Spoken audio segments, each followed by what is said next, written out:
experimentos son independientes. Entonces, fíjense, sea un experimento E que consiste en una secuencia de N ensayos, E1, E2 hasta En.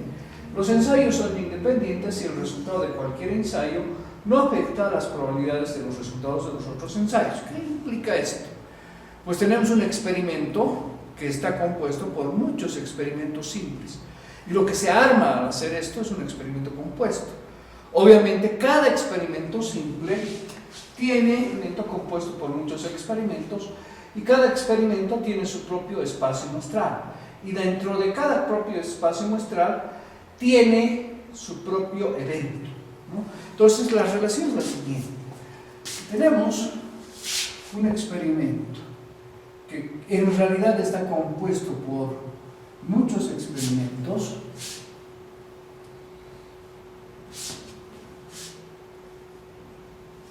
¿Sí? Entonces, esto es el espacio muestral, ¿no? Los experimentos son igual a experimento 1, experimento 2, experimento 3, experimento 4, puntos suspensivos, experimento M, ¿no? Y cada uno genera su espacio muestral y su espacio muestral simple. Y aquí identificamos un evento A compuesto que va a estar compuesto por eventos que corresponden a cada uno de estos espacios muestrales. ¿Ya? Lo que nos dice es lo siguiente: los experimentos no afectan en el cálculo de probabilidades de los eventos, de cada uno de los eventos de cada espacio muestral.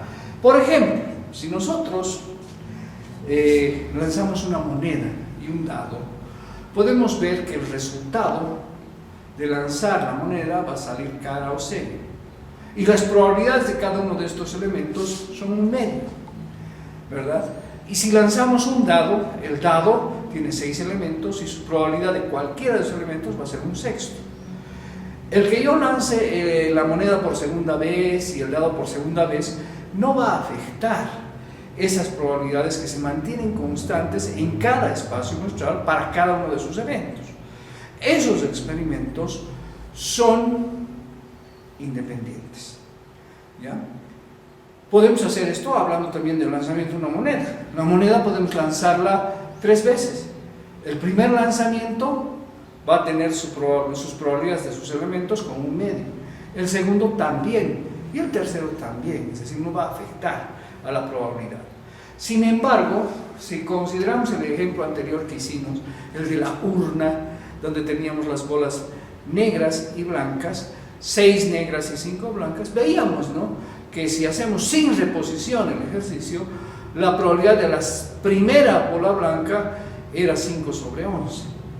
Y si es sin reposición y retiro esa bola, entonces la probabilidad de la segunda es afectada por haberse retirado la primera y su probabilidad es 4 sobre 10.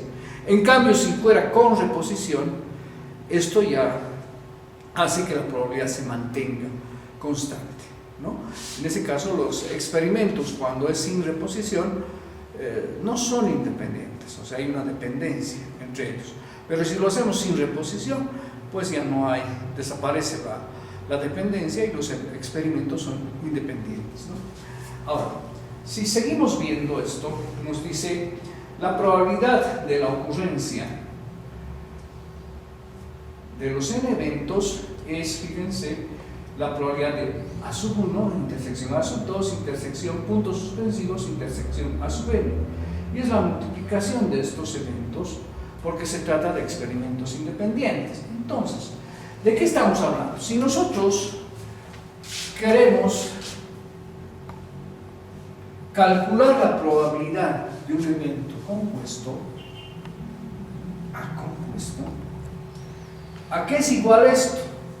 Es igual a la probabilidad de A sub 1, intersección A sub 2, intersección A sub 3, intersección A sub 4, puntos suspensivos, intersección A sub n. Y esto, como los experimentos son independientes, sabemos que es igual a la multiplicación de los eventos considerados, es decir, probabilidad de A sub 1 por la probabilidad de A sub 2 por la probabilidad de A sub 3 por la probabilidad de A sub 4 por la probabilidad de A sub n, ¿no?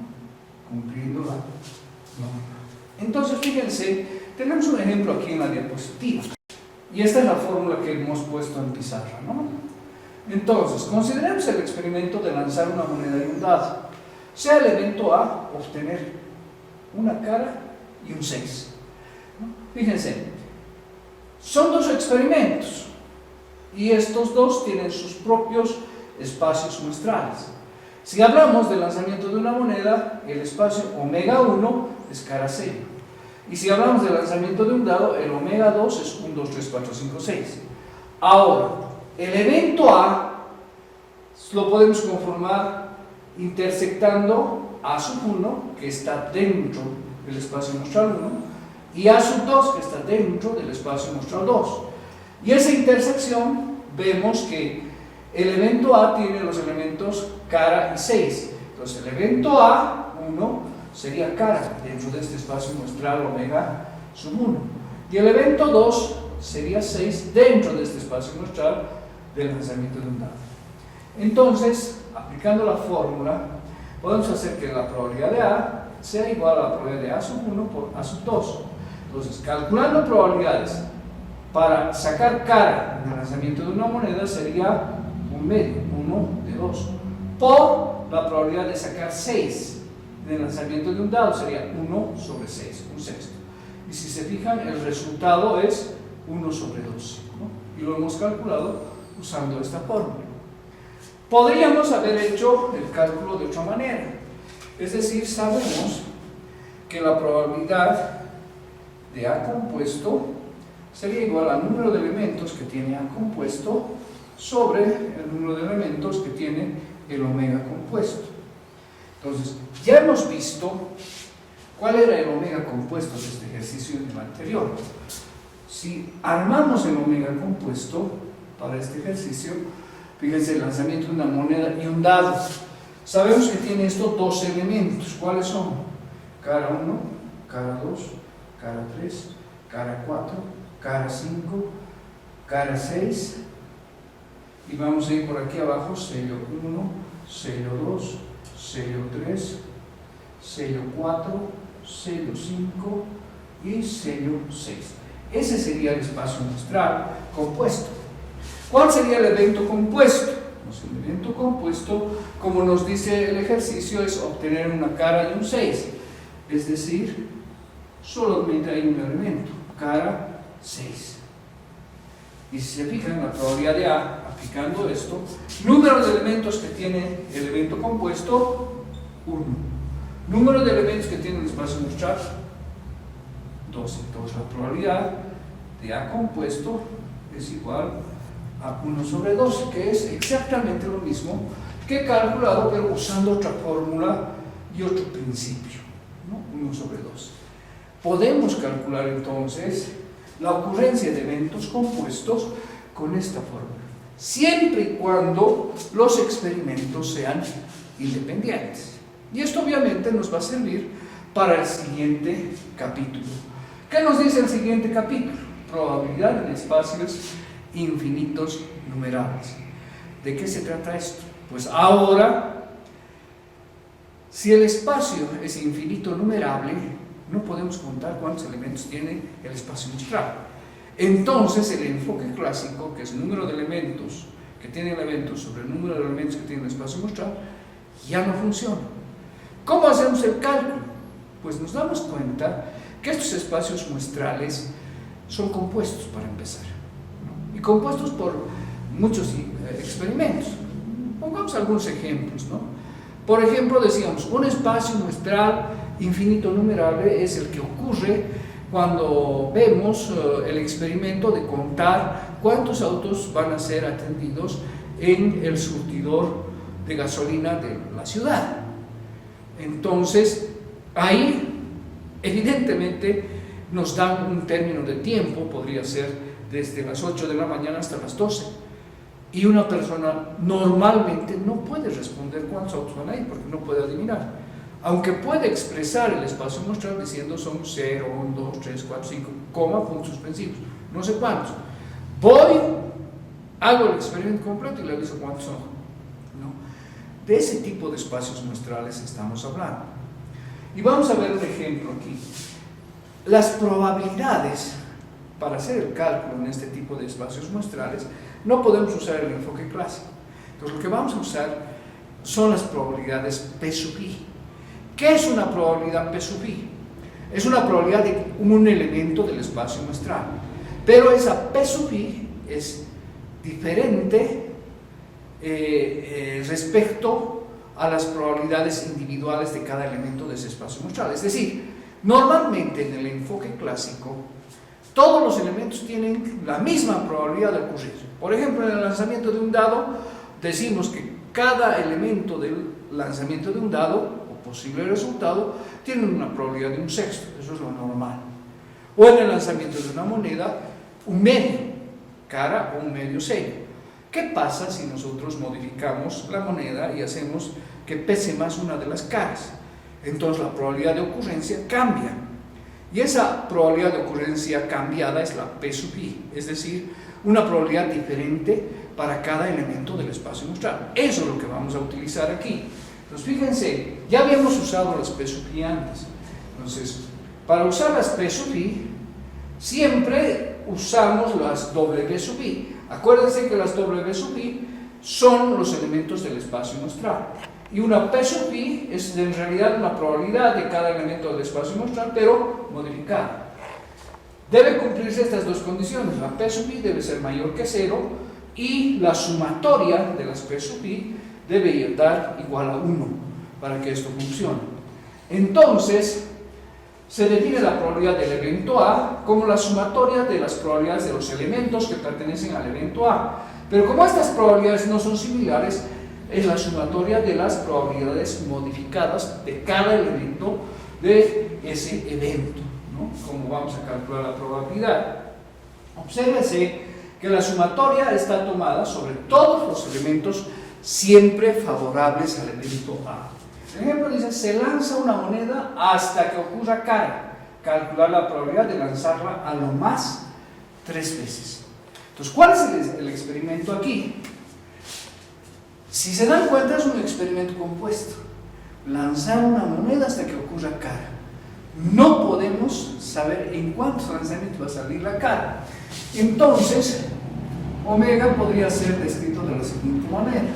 Puede ser que la cara me salga en el primer lanzamiento, y ahí termina todo el ejercicio. Pero si no sale en la primera, puede ser que salga en la segunda. Es decir, el primer lanzamiento es sello y el segundo cara. O en la tercera, eso implicaría que los dos anteriores fueron sellos y después cara. O en la cuarta. Y así sucesivamente, no sé en cuál de los lanzamientos me va a salir la cara. Ese sería el espacio muestral. Nos dice el ejercicio, se lanza la moneda hasta que ocurra cara. Calcular la probabilidad de lanzar a lo más 3 veces. ¿Qué quiere decir a lo más 3 veces? El elemento A tendría 3 elementos. Puede que salga cara en el primer experimento, o sello cara en el segundo experimento, o máximo en 3 lanzamientos puedo sacar la cara, ¿no?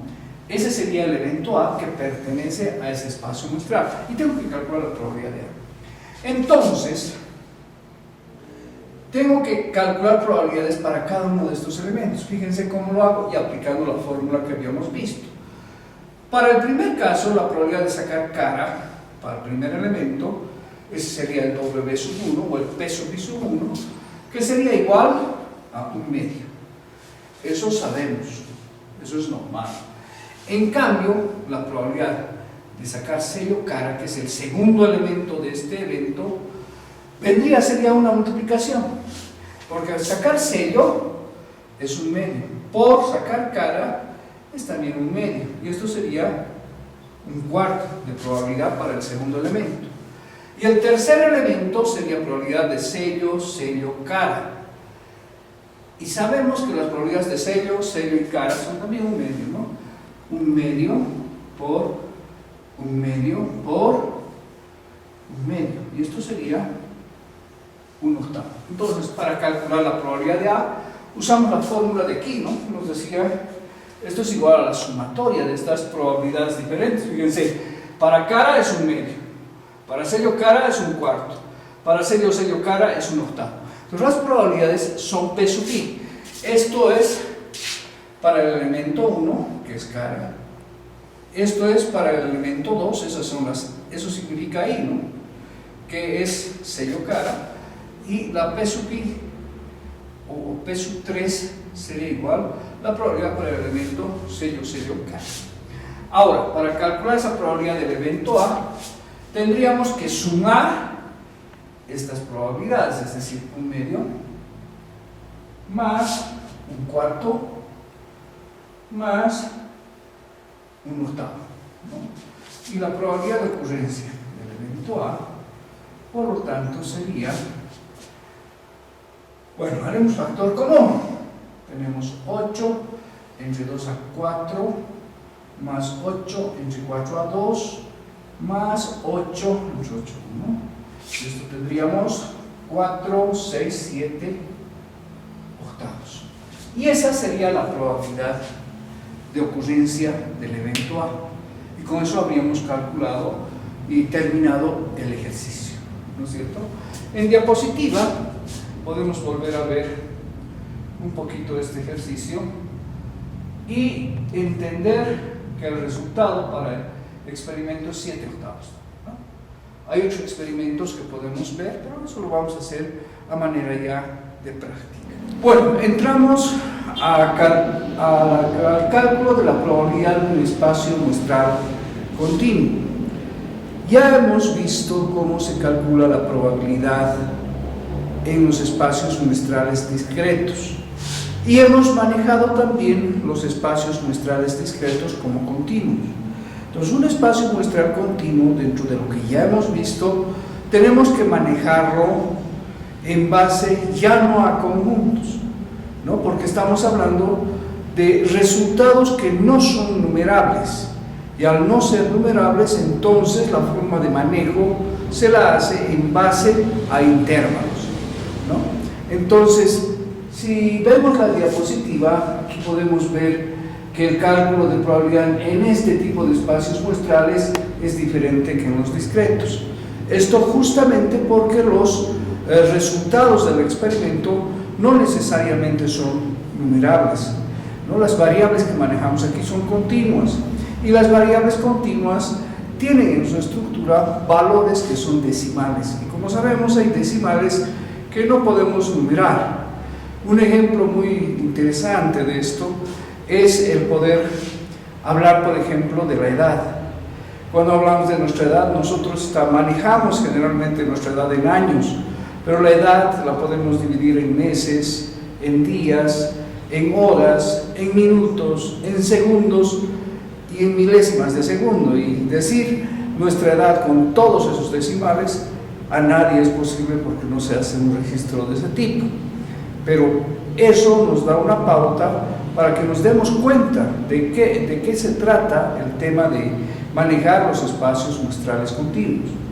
Entonces, en estos espacios muestrales continuos hay algunos eventos que nosotros llamamos que no son eventos porque justamente tienen dentro de su estructura decimales que tienen infinitos valores y no se los puede numerar. Pero también hay otros eventos en los cuales sí podemos manejar 2 decimales, 3 decimales, hasta 5, quién sabe, de acuerdo a lo que nos permita manejar la máquina o el equipo que nosotros usemos para hacer el experimento.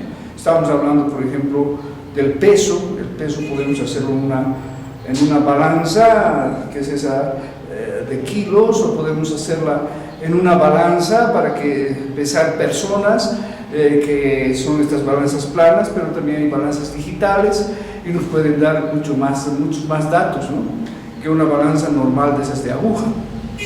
Entonces,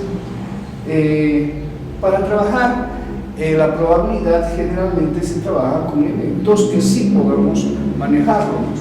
Y es importante considerar que el espacio muestral continuo tiene sus elementos de la misma verosimilitud. Esto significa que la probabilidad de un punto ocurrir en un subconjunto de omega es proporcional a la longitud de su subintervalo.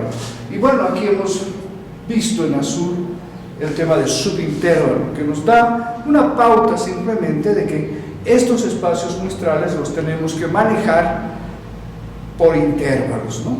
Entonces, para el cálculo de la probabilidad, lo que tenemos que hacer es, fíjense, no es tan complicado en realidad, si es que empezamos con una unidad simple, ¿no? La definición de probabilidad en un espacio muestral continuo es la razón entre la longitud del evento A y la longitud de su espacio muestral. Y aquí en realidad el concepto de longitud no lo podemos entender solamente como longitud, porque las unidades de medida que nosotros manejamos no solamente van para medir longitudes, sino también podemos medir áreas, volúmenes. Entonces la longitud no nos sirve mucho en este aspecto. Entonces la fórmula que se presenta aquí la podemos mejorar, ¿no? Y hablar más apropiadamente de lo que es la medida del espacio muestral y la medida del evento. En ese sentido, podemos ver que la fórmula que se debe usar es esta, ¿no? Donde decimos la probabilidad del evento A es igual a la medida del evento A sobre la medida de omega. Pero ¿qué estamos entendiendo por medida? Tal vez podemos esto complementarlo, ¿no? Aquí en pizarra podemos ver que la probabilidad del evento A es como dice la diapositiva, medida del evento A sobre la medida del espacio muestral omega. Pero entendiendo que son intervalos los que estamos manejando, entonces las medidas van a ser el límite superior del intervalo menos el límite inferior del intervalo para el evento A, ¿no? Dividido entre el límite superior de omega menos el límite inferior de omega, ¿no? Para poder encontrar esa medida. Entonces, fíjense, tenemos un ejemplo en la diapositiva que nos dice: se elige aleatoriamente un punto dentro del segmento determinado por el intervalo 2,10. Calcular la probabilidad que pertenezca al segmento 3,5. Bueno, para hacer este ejercicio es bueno manejar ya este concepto de intervalo, ¿no? Entonces, nosotros podemos establecer un intervalo de la siguiente manera.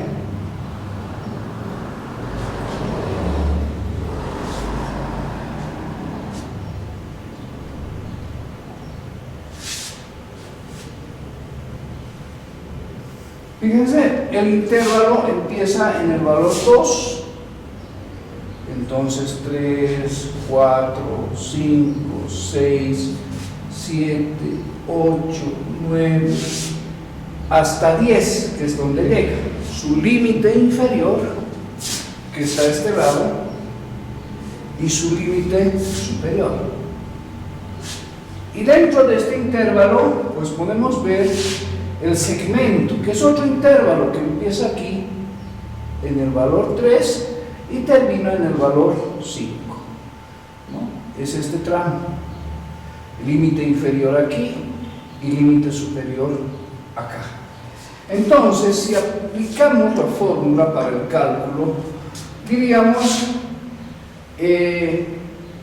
la probabilidad del evento A es igual a 5 menos 3 sobre 10 menos 2, para encontrar las medidas de cada uno de los componentes. Entonces 5 menos 3 tendríamos 2 y 10 menos 2 tendríamos 8, y simplificando esto tendríamos un cuarto igual a 0,25 igual a un 25% de probabilidad que este segmento 3,5 pertenezca al segmento 2,10. ¿no es cierto? En esa medida tendríamos que hacer el cálculo de la probabilidad, entendiendo que más o menos se parece a la longitud en este caso. En otros casos, si hablamos de superficies, por debajo de una curva, que es lo que vamos a manejar en las variables aleatorias continuas, pues el cálculo tendríamos que hacerlo con integrales, ¿no? Con integrales y que tengan también un límite inferior y un límite superior, ¿no? Y se resolvería el ejercicio usando determinantes también, ¿no? En base a los límites.